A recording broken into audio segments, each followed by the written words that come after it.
as possible. And it can be done. It can be done. Okay, it can be done. We've seen since 2006, as you indicate, a lot of progress, even in terms of governments themselves.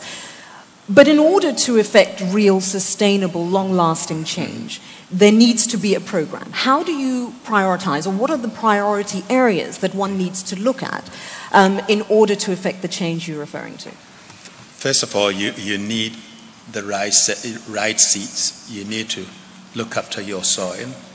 You need to have governmental policies that are supportive of agriculture and pro-poor.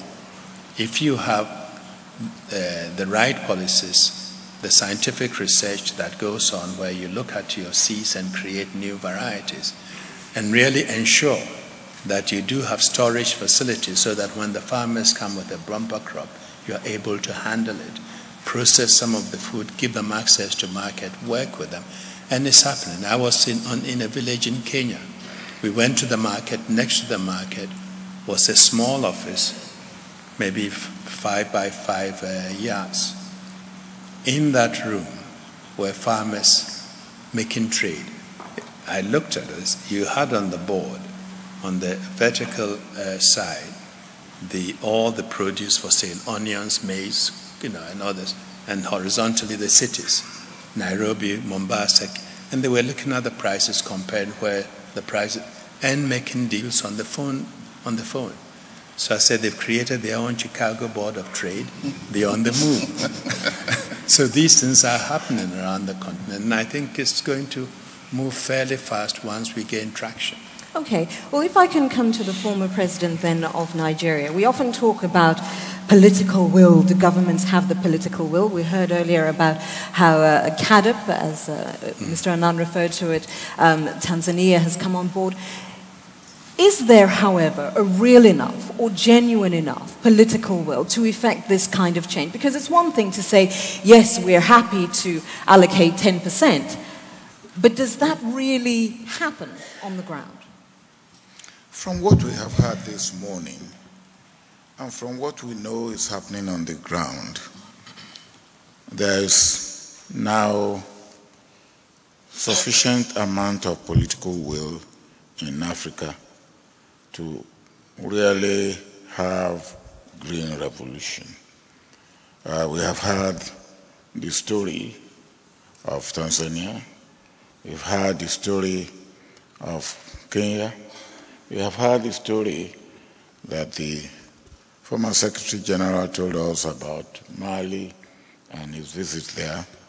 And we have heard the growth rate of more than 6% in about 25 countries in Africa. So the political will is now getting to be there.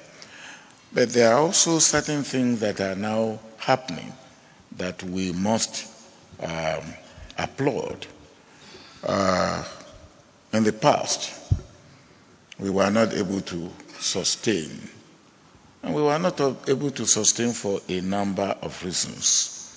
One of them was that those who visit us and vanish after they have visited us from, and I believe they have goodwill, but their goodwill is not good enough for us. Now we have now, we have now taken our own fortune in our hand. And Agra is one very good example. NEPAD is another good example. These are African institutions or African-based institutions that are devising African solutions for African problems.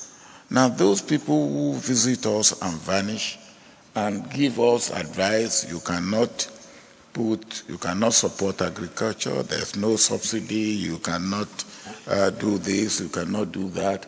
We hope that they will now know that we know what we need and we can best design for ourselves what will serve us best. Now, The second point I want to make in this is sustainability.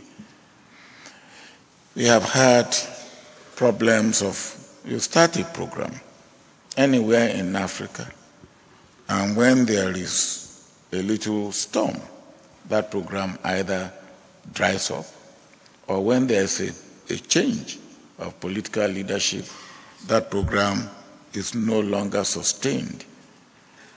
And what we are doing now will help to get rid of that. We are now having partnership. And I think I heard the former Secretary General of the UN talking of partnership, of partnerships. Now, partnership between the private sector and the public sector, partnership between the philanthropic organizations and the private sector and the public sector. This partnership will sustain. It's no longer left to the government, left at the whims and caprices of government, and then when there's government change, we go back to square one. I come from a country, Nigeria, with a new government. Nigeria history begins. You will hear, for the first time ever, as if nothing had ever happened before. Now, I believe that these partnerships will make sustainability possible, and it is important. You don't take one step forward and one step aside and then one step back. Okay. We must move forward.